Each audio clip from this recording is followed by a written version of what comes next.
I'm a former board member of DAMA/Data PDX. It's a great group, great presentations. I don't know if everyone remembers, but we had NASA present at DAMA Day just a couple of years ago. That's pretty amazing. So I would definitely encourage, obviously, both participation, and if you have the time, the board seat's a great way to help. Today, though, I would love to talk about how we can make a dashboard more actionable, and the idea of using a picture to kind of move people to take action. It's a really big topic.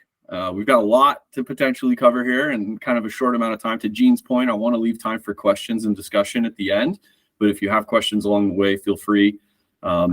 Throw them in the chat. Maybe don't come off mute just in case we're in the middle of a topic, but feel free to raise a hand.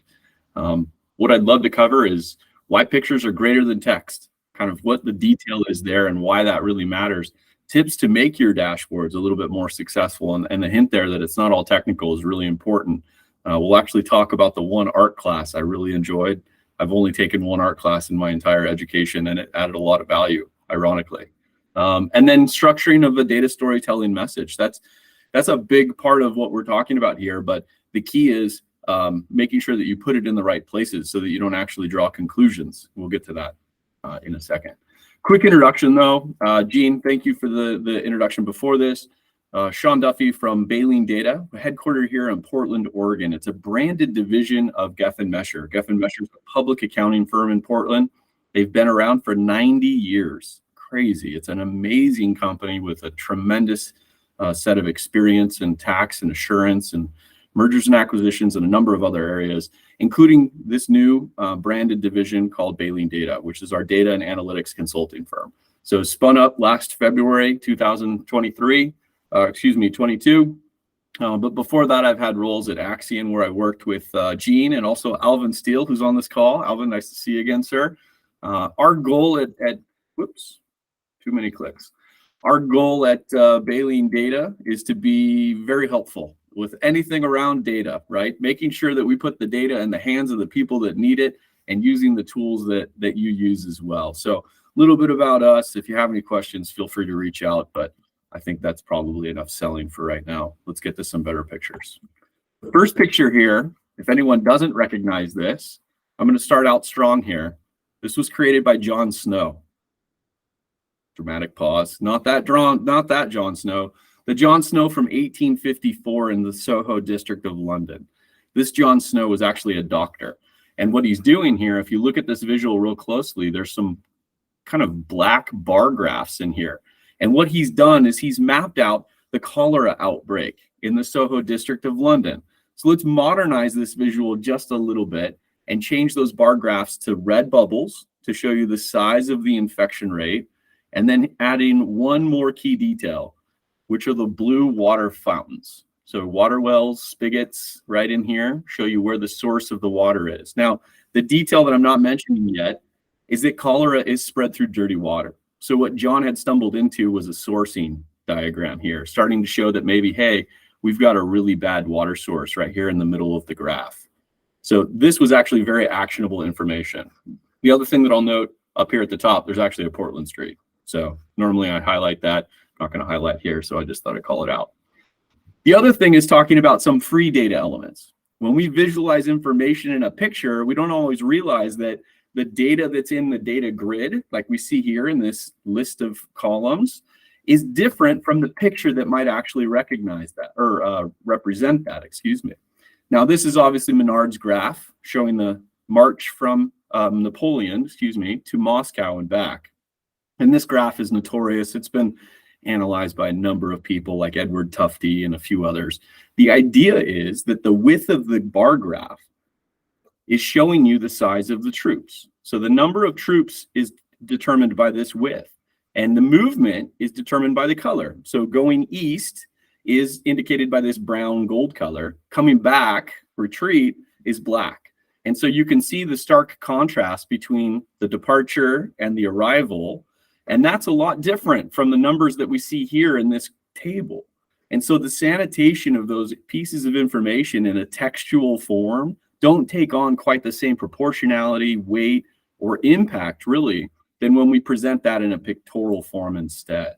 So that gets into some of the importance of what we're talking about here, which is why do we change data into pictures?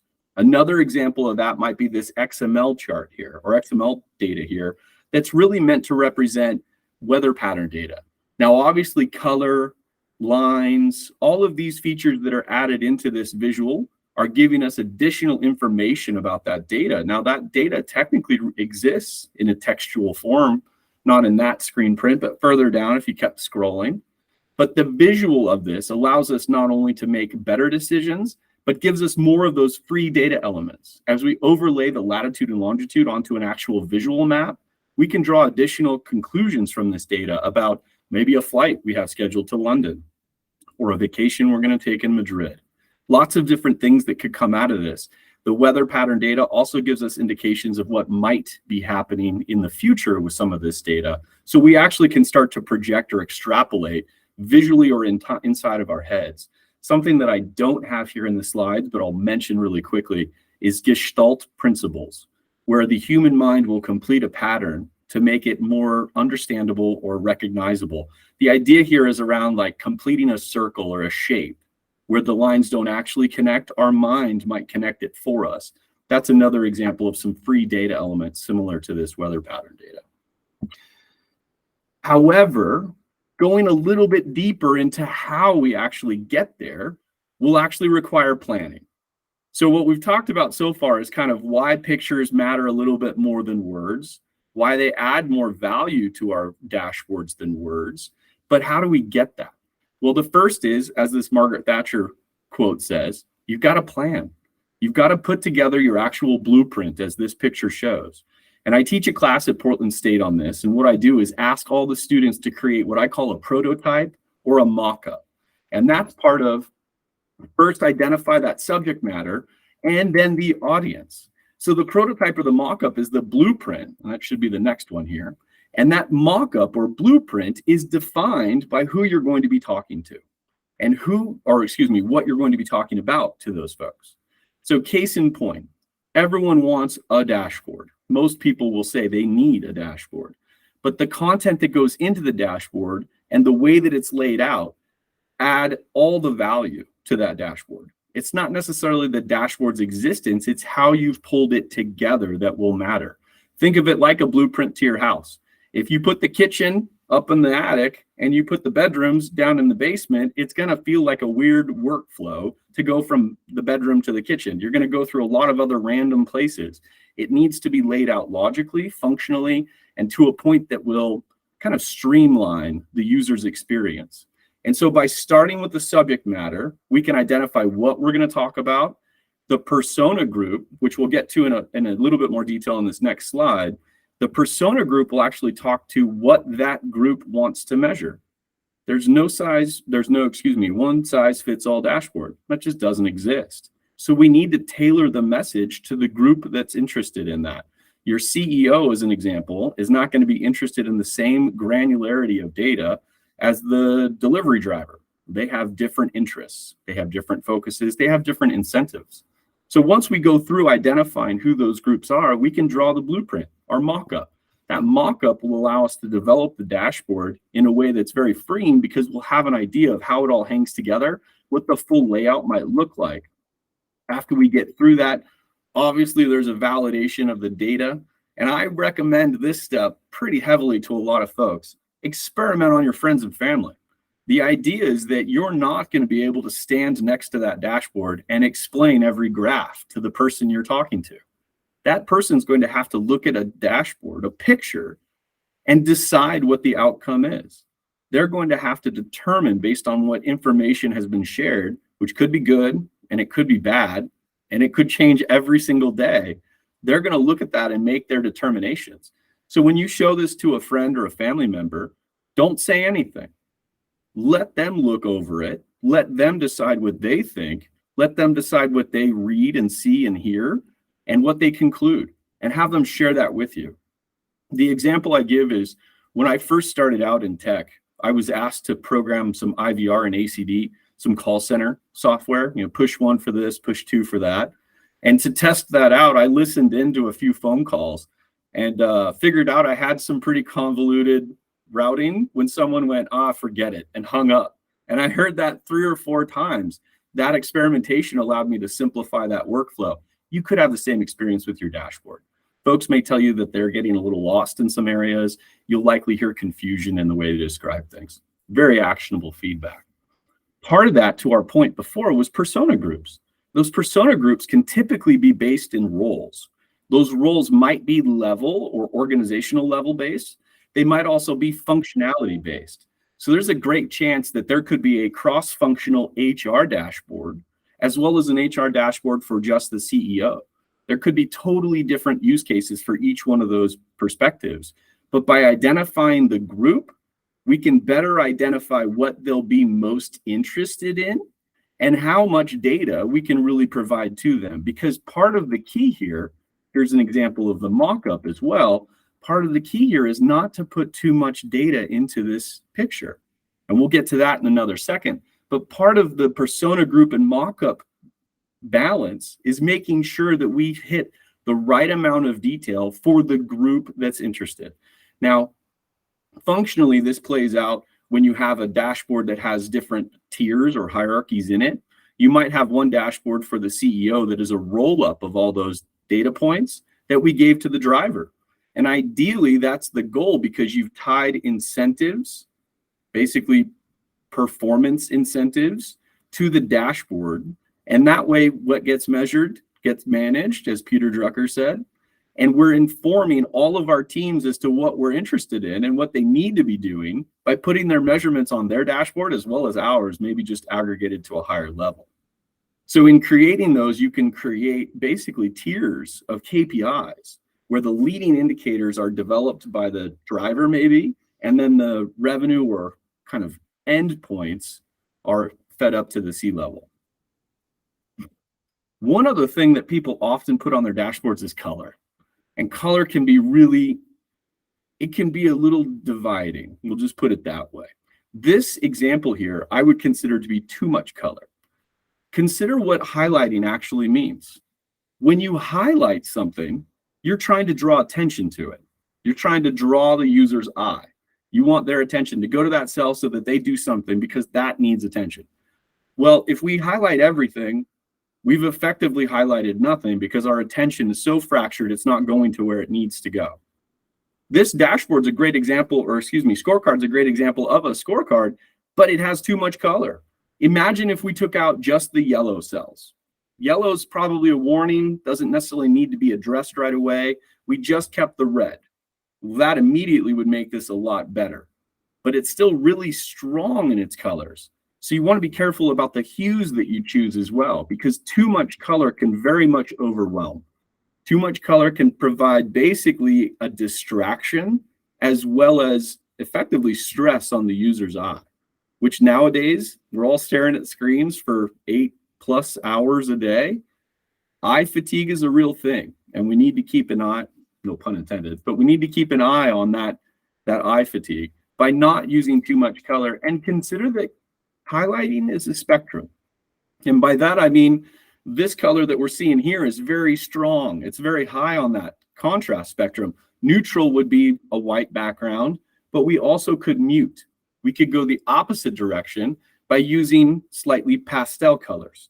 Now, this is a very different layout. This is more of a dashboard, not a scorecard, but it's meant to demonstrate the difference in bright, bright red, dark, dark green, to more of that pastel range.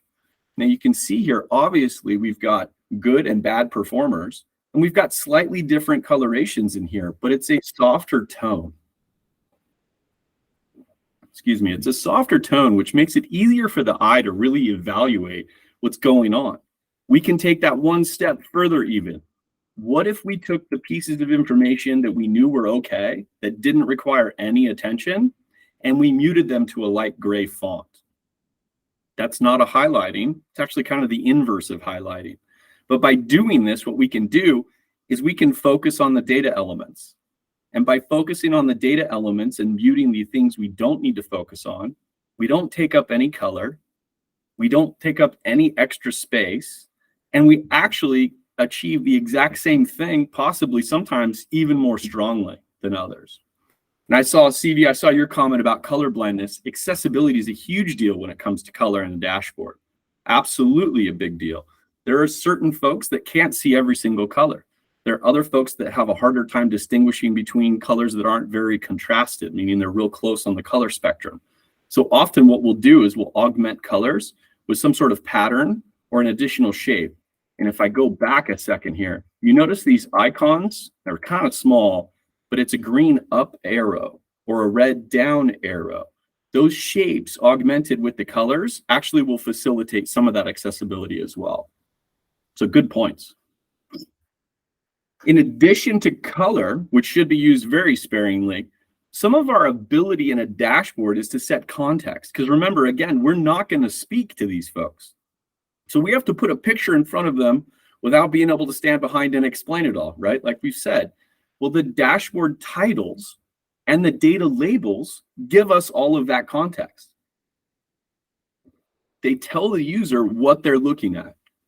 They share with them what this graph is talking about. So if we look at this example of a dashboard, total cases, resolutions, escalations, this is clearly a help desk style dashboard. We don't even have a title on this dashboard. We're just reading the labels. It's a good day to get a little tickle in your throat, sorry. But all these labels are making these graphs very simple to read, very easy to process, and we understand what this is starting to tell us. It's giving us a performance measure for our help desk department, and we're able to understand exactly what's going on in all these different areas very simply. The other thing that we need to utilize is the screen real estate. And tooltips are a great way to hide additional data. If you're not familiar with what a tooltip is, it's these little pop-up values down here. And those typically show up when you mouse over or hover over your cursor. I'm sure we all know that, but just in case. Those tooltips are great little free extra data points. And so what I'll do in a tool like Tableau or Power BI, I'll load up a couple of extra data elements into the tooltip. So if maybe I'm showing sales on the graph, I can throw in profit, quantity, discount, a couple of other things that might be interesting to know without having to put that on the screen. Now, keep in mind your delivery method. If it's a printed report, tooltips don't work as well. So keep that in mind. Part of, I'm getting used to the Google Meets, by the way. I got like comments and hands floating everywhere. It's really cool, but it's getting used to it. Color's one part of what we're talking about. The other part is actually being able to kind of control where the user looks. And so this is an interesting detail about focal points. This is that one thing from art class I told you I was going to mention. And full disclosure, this might not be a shock. I'm a huge nerd. In high school, my senior year was filled with AP Computer Science and AP Latin 3. So that pretty much gives you the microcosm as to who I am. But I took one art class in my entire life, and this is the one takeaway, was focal points. Now, I would like to run an experiment on everyone. Do me a favor and squint. Squint your eyes really tightly and look at this picture. And try not to focus on any individual thing, just squint at the screen. And don't say it out loud. I know what your answer will be, but tell me what the first thing is that you see. The chairs. That's the focal point for that image. Now, the ta-da moment is that every dashboard has a focal point as well. So from now on, all of you are going to be squinting at your dashboards and thinking of me. So apologies, and you're welcome. But squint at your dashboard because that will tell you where that person's eye is going to go first. Is the chairs the first thing you want them to notice? Because if not, you should be rebalancing your dashboard, rebalancing colors, rebalance fonts, weights, maybe the visualization type. Maybe that heat map was the wrong answer. Maybe that ArcGIS map was the wrong answer. Maybe you needed to go to a different visualization type because you want them to look at that second. My point is, now squint back at this image again. The chairs will likely be the first thing you see, both because I've suggested it and because you probably saw it. But what's the second thing that you find? Usually it's the wall or the house. Now, by leveraging those first and second points, we now have the start of a pattern. So if we can control the layout of a dashboard and the focal points on a dashboard, and knowing that as Western readers, we're likely to go to the top left first to start reading across and down, we can control where the user starts to look. We can control the path that they go through the dashboard. Now, some of the ways that we do that include using negative space and using that space very sparingly. So negative space creates kind of vacuums in a dashboard. I'm never a fan of putting 300 metrics in a dashboard, but negative space can be used as both relief, as kind of like a break. And so you want to make sure you have some space in your dashboard, but not too much. And in the end, this is a great quote from Coco Chanel: less is more, right? She used to go to the front door every time. And when she did, she would turn around, look in the mirror. The first accessory she saw, she would take off. The idea of that with your dashboard is exactly the same. If you're trying to put 14 metrics in a dashboard, do your best to curtail that down to 10. Get creative. Use some of the tool tips. Maybe consider a drill down report. Maybe all that detail doesn't need to go onto the first page, but can be part of a secondary kind of report, extra dashboard, lots of different ways to tier this application out. In the end, though, the message is what the user is looking for. No, not 14 colors, 14 metrics. So a metric to me is a calculation, like revenue, profit. 14 colors would be way too many. I would try to consider many, many fewer colors than that. But yeah, definitely talking metrics. But once we get into the dashboard structure and we start pulling this all together, we need to create a message. Now, again, this message is not a conclusion, but we're trying to set out a narrative structure. Why is the quick question? Well, because as humans, a story sticks with us a lot easier than a series of bullet list facts, right?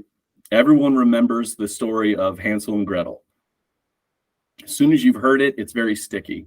There's also these mnemonics like mind palaces and all these other memorization techniques that utilize the stickiness of stories to help us retain facts. So what we're trying to do here is exactly the same. All of these techniques are tapping into our human evolution, pattern recognition, pattern completion, right, of the Gestalt principles, using colors that make sense and tie into what we would expect, right? Green for good, red for bad. This narrative structure allows us to really set the scene, define our problem statement, create kind of those plot lines as we go. And we're really doing this in like an essay form: introduction, body, and conclusion. Well, the dashboard is broken out that way. Our titles, our data labels are our introductions. The body is all the data that we put into the graphs. The conclusion, though, is for the user to decide. And that's what we need to be very, very careful of when we're building a dashboard.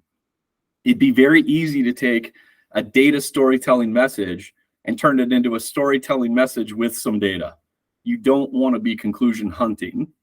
You want to be situationally sharing, okay? So the idea here is feel free to tell them, the users that is, this is important, this needs to be reviewed, give them highlights, give them thresholds. You can't define the outcome though. So the whole conclusion around this needs to be derived by the user. And again, we're just presenting the information. Part of that reason is because storytelling is really teaching with learning. And the idea is we just need to be able to understand how the user needs that information. Going back to the persona groups, going back to some of the understand your audience and know what they're looking for. Most dashboard projects don't start out with how many metrics do you have?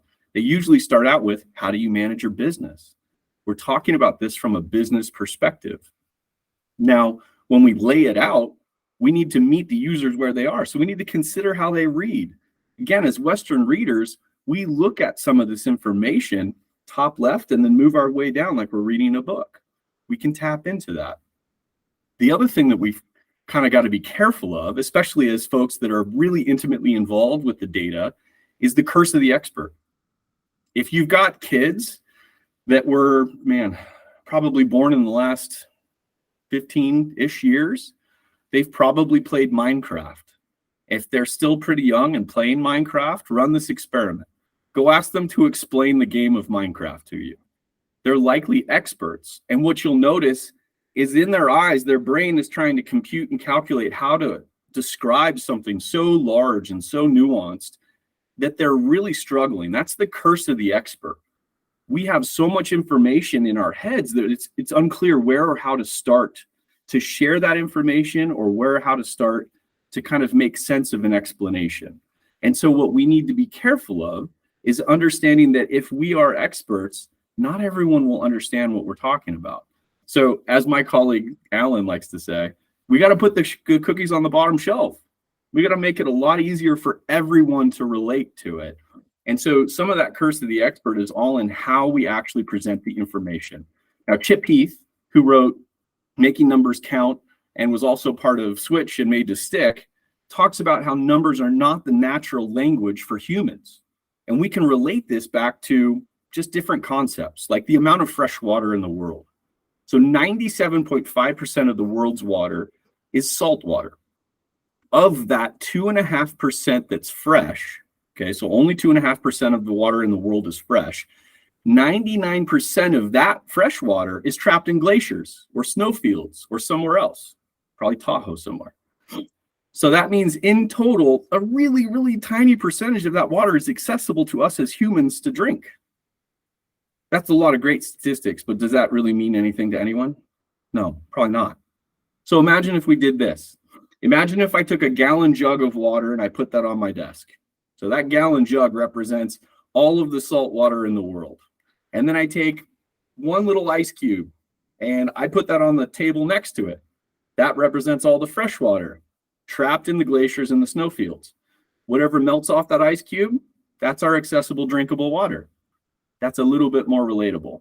It's something that's contextualized to something that we might understand a little bit easier. Compare and contrast that to an example of Pakistan. Pakistan is about 340,000 square miles in area. Great. What if I said Pakistan was about 2 Californias? We now have something to relate it to. These are concepts that we can use to make our dashboard a little bit more relatable. We can put things into a form that will help the user, the reader, understand a little bit better, and will really understand kind of what we're going for. So here on this example dashboard, which is completely made up, we built this just for fun. This dashboard has a pretty good balance. I'm not going to call it perfect. There's no such thing as perfect, but it's a journey. It's on the path to the journey. We've got easily balanced colors. They're kind of muted, pastel, if you will. The colors are actually related to each other. So some of the colors will actually be the same dimensionality, basically. And you should be using the same colors for the same dimensions as you go throughout a dashboard. In addition to that, we've got very clear and very simple labels. You notice that each of the bars or each of the line charts, there's not 17. There's about 6, maybe 7 at most. Very clean, very simple. We're not trying to show the world or boil the ocean in one dashboard. That's part of the less is more. That's part of that Coco Chanel approach of, hey, look, we don't need to do this all in one place. The key here is being able to show the top level numbers that users will likely want. So again, tapping into that Western reader, they're going to start up here likely in the logos, and they might jump to these or they might come right down into these graphs. We've given them that choice. If we wanted them to go straight to the KPIs, we could literally just make the background on those KPIs a little bit whiter, meaning they would pop off the page a little bit more prevalently. They would become our focal point. So at this point, we've laid this out so that the user kind of has to choose where they want to go, where they notice first. But we can start to control it again with colors, look, layout, font styles. We have a lot of different controls in there. Okay. Oops. You know, and kind of getting to the conclusion of this, dashboarding to me is a lot like no limit Texas Hold'em poker. We're jumping around with a lot of weird references today, but the idea is that it takes a little bit to learn and a lifetime to master. That's really the takeaway. So it's a lot like the iOS device or the Apple iOS on your iPhone. There's a ton of intuition built into that operating system. Not many, if any of us, have ever taken a training class on the iOS, but we all seem to just know how it works. My kids have realized how it works. That's what we're going for in our dashboards. So the key advantage of being able to use that picture is worth 1,000 words, and not having to say those 1,000 words, but rather let the picture speak for itself. That's a huge benefit here. The visuals are often a lot more effective at communicating that if you've laid them out in the right way, because they're sanitized. There's no opinion, there's no bias necessarily in there. Again, if you've done it correctly.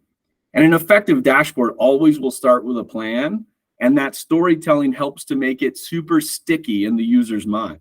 So the idea is that we've tapped into the human brain, the evolution of the human brain, and the way it visually and basically ingests data. And we're taking advantage of the stickiness of storytelling and the way that we read as kind of Western readers or humans. And we're combining that with pictures to make this complete picture, this complete situation, stick in the user's mind. In the end, we're looking to get them out of their seat and driving them to take action. So I know there's been a couple of comments in the chat. I haven't necessarily kept up with all of them, but definitely time to answer some questions. Gene, did you notice any in there that we should start with? Yeah, mostly just comments. Haven't pulled out any questions yet. Go ahead, Michelle.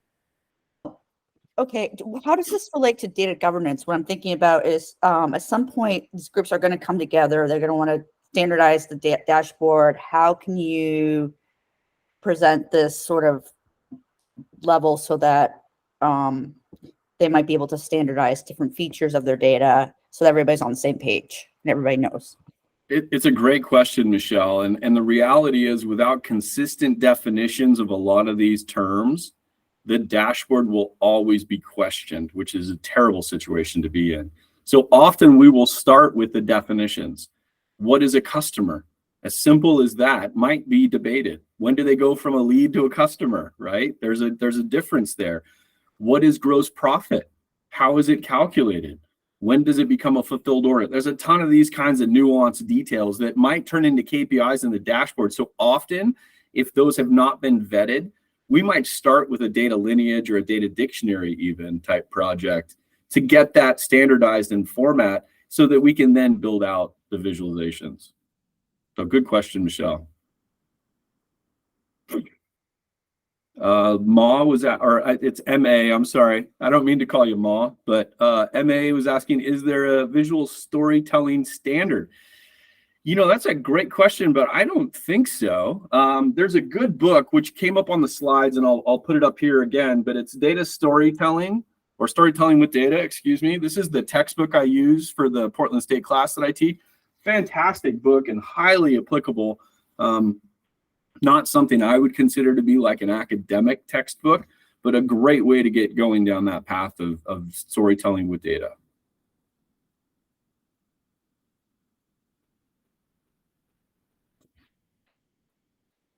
Yeah, if you've got questions, please, now's a great time. Go ahead and come off mute and go ahead and ask. Hey, So Young, looks like you might be muted still.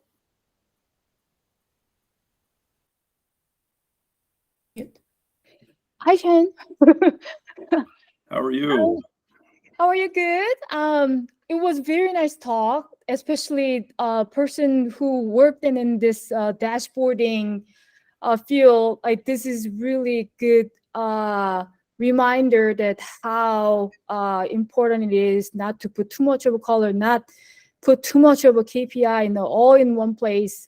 So it shouldn't be a data dump place, but then it has to really carry the information really upfront, and that's really good learning.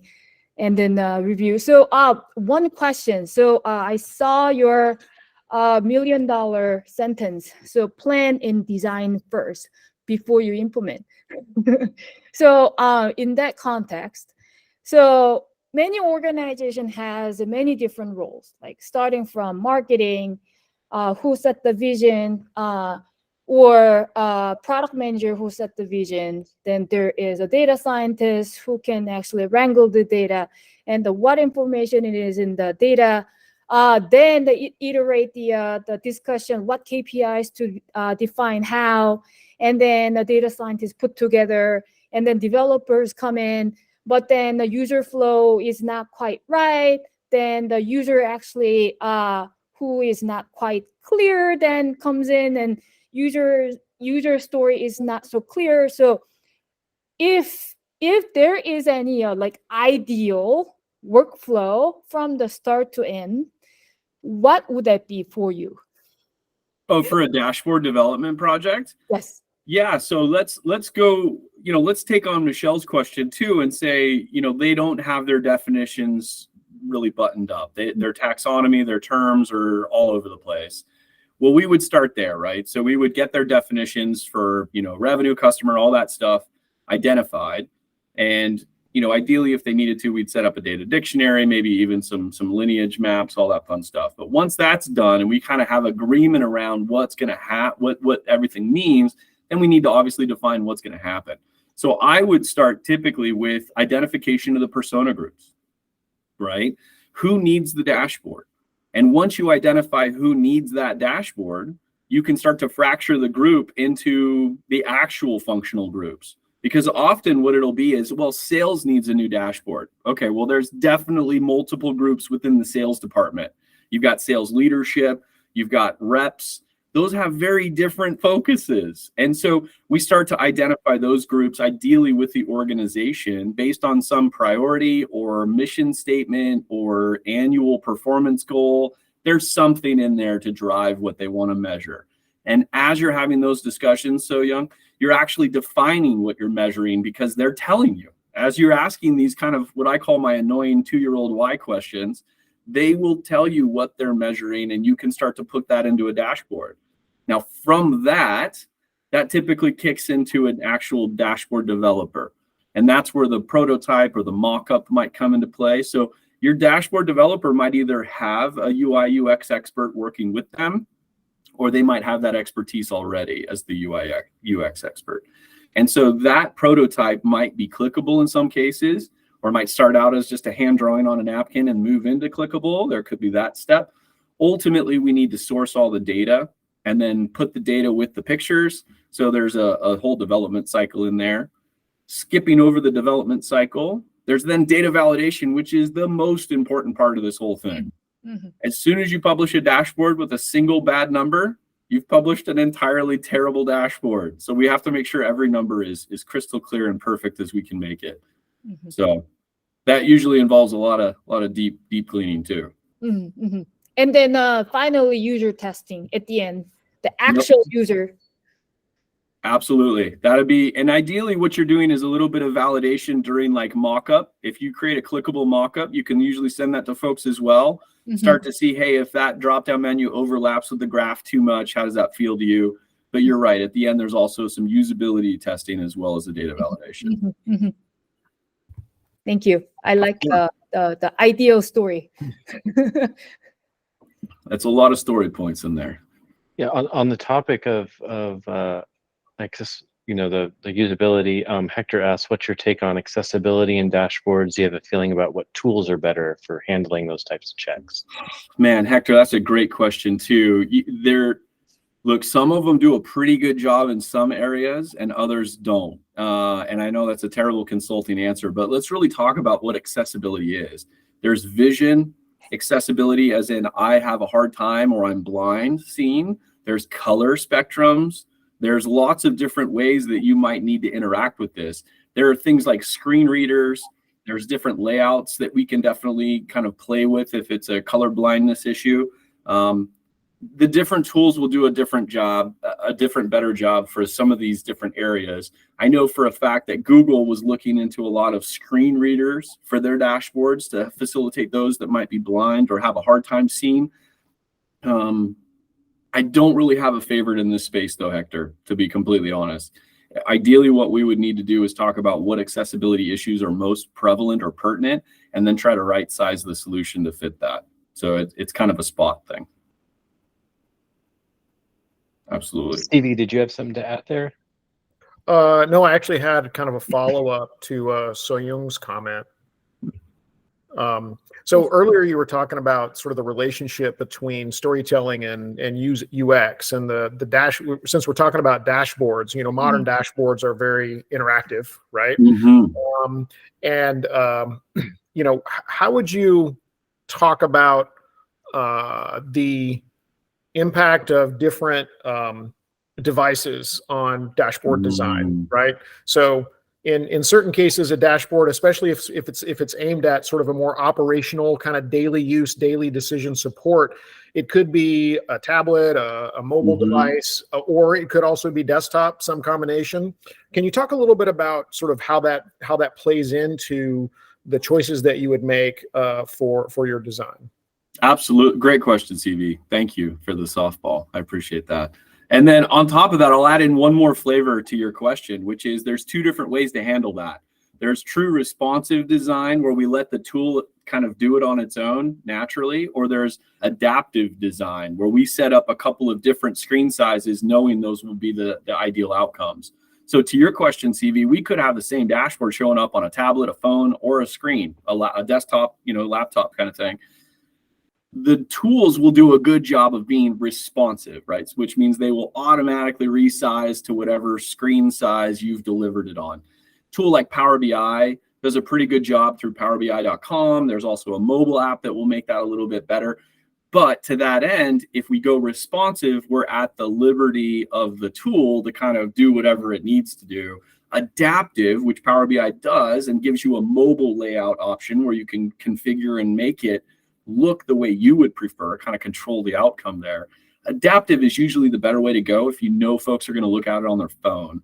And I do know a lot of reports or dashboards with like sales teams who are out in the field or maybe operators who are out in the field. That's a huge deal. So I definitely recommend looking into that. Tools like Tableau actually do an even better job. Give you a ton of different permutations to be able to see the different screen sizes, the different resolution styles. I think they give you quite honestly, just a better library of options. You can look at it on a tablet, on a printed A4 page. You can look at it in a number of different permutations. So the tools do a good job, is my point, of giving you those options. But it's key to know if you're going for responsive or adaptive, meaning I'm going to let the tool do it on its own, or I'm going to kind of control my outcomes. Because in the end, kind of to the nature of your question, CV, it doesn't always do a great job. And so sometimes the visuals we choose might get a little more condensed than we want to, which might indicate we might need to choose either a different layout or a different visual altogether. Yeah. And so, can I ask a quick follow-up before we hand it? Yeah. I guess kind of related to that, but maybe a little bit on a tangent is, my own personal pet peeve around dashboard design and visualization design is if there's a slider that shows up anywhere on the dashboard that requires the user to slide left or right or up or down to sort of see everything on the dashboard, I feel like I've not done a good job, right? Everything important should be on that default view, right? But what I've encountered in my own work is oftentimes, especially if you're dealing with a user who's used to seeing a spreadsheet with every single low-level granular of detail, they want to see that detail on the dashboard as well. Right. And they want the sliders, right? They want a big giant sheet. Maybe it's got some colors on it, or maybe it's got some spark lines or whatever. But they're demanding that unrolled up, unsummarized view. And I'm wondering if you can talk a little bit about your experience with helping to educate your users and some of your stakeholders so that they understand kind of good design versus what they personally would want to see on their desktop, especially if you're designing something for a departmental level, let's say, that's really got 40 or 50 users, not just that one sort of opinionated leader who doesn't really know a lot about visualization design. Yeah, and they just want their Excel dump every day. Right. Yeah. And maybe they get that, and then the dashboard is for everybody else. Yeah. I love the fact that you are actually raising this question, because that's my personal story as a data scientist who's developing the dashboard. So two different tiers of the dashboard users. One who's executive who just wants to see a roll-up. And one who wants to see nitty-gritty cell-by-cell detail or real raw data. Yeah. So I think from the get-go, defining who the user is, then that sets the goal for the dashboard. Is it just a one page and then just showing the KPI only, or the working level, just lots of data, but it can be downloadable with the Excel. So it just should be just purposed differently as a two separate endpoint or two separate pages. But when it comes to it's mingled, then that's where the headache happens. That's where my headache had. So me as a data scientist who wrangles so much of data, it doesn't fit into Excel. So it has to be just with the database involved, with the Python and lots of machine learning. And then once it's processed, and then the endpoint or the end result goes into the dashboard. But then when it comes to actual the user flow, so different people have a different idea, and I'm not the UX person, so I don't know what the right flow is supposed to be. And I'm just coding and putting here and there, drop down menu, and then radio button and all that. So that's where I felt like defining the goal from the get-go is the first. And once it's divided, then one can go simple as just Power BI or the Tableau only, or just a simple Dash app, or other cases, it can go complicated as possible, but UX needs to be really thought through from the get-go, really, really carefully with the user, with the close interaction. But yeah, but that's ideal story. Well, and I think, adding on, CV, to your question, and So Young, to your point, the real key here is, what are we looking to visualize? Right? What are we looking to share? Because we have these tools like Power BI or Tableau that are great, and they're super flexible. So they can build us things that are true, clear dashboards, but they could also build us paginated reports now. So it's a little bit of the muddying of the water, because the same tool can do a lot of different things, and everyone will look at a Power BI outcome potentially as a dashboard. And that's not necessarily fair. Some of that might be more of a scorecard, like we showed in the slides, where it's a dense data brick with a little bit of visualization, a little bit of highlighting here and there. That's different from a dashboard. So typically, CV, in your situation, I try to ask them, when you look at this data grid, what is it that you're looking for? Because they have something that they're searching for, right? You're doing this mental math as you scroll. And maybe it's a comparison between two columns. Maybe it's a pattern over time. There's something in here that they're looking for. So let me figure out what that is, and then give it to you in a picture, so you don't have to do the mental math. If you'd still like that output, I would give them another tab or a drill down report or something, because these tools now have buttons, and we can obviously link things together with URLs. We can create multiple tiers where you might have a main dashboard at the top that has buttons that go down to a second tier dashboard, set of dashboards, I should say. Maybe think corporate level, departmental levels, and then drill downs from those departmental levels even into scorecards or reports, or you name it, beyond that. So again, we're not trying to boil the ocean with one dashboard. We're trying to give one person a view into what they need to see. So hopefully that helps.